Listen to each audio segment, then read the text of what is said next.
ጋይስ ስላለ ዛሬ የጁማ ብሎክ ሲጁማ ውሏችንን እናሳይ። ጠዋት ተነሳን ባጃ ነደነ አረግ ከዛን ተኔ ወደ ፀጉር ቤት ምናምን ይሄን ፀጉራችን ጺማችን ምናምን አድርጎብን ነበር። ይሄን ፊክስ ማድረግ ነበረብን።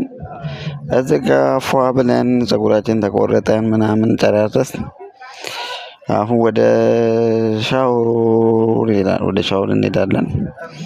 ከዛን ተጣጥበን ይኸው ከሻወር ፏ ፍትሽ ምናምን ብለን ወጣን። ቀጥታ ወደ መስጊድ እና ምን አይነት ነገር ግን ምን አይነት ኮንታክት እንደምሰራላችሁ ምናምን እስቲ በኮሜንት ላይ ብታሳውቁኝ ደስ ይለኛል። እና እንደዛ ነው እላችኋለሁ። ሰብስክራይብ እያደረጋችሁ ላይክ እያደረጋችሁና ኮሜንት ምናምን ብትሰጡኝ ደስ ይለኛል። የሳምንት ሰው ይበለን። መልካም ጁማ።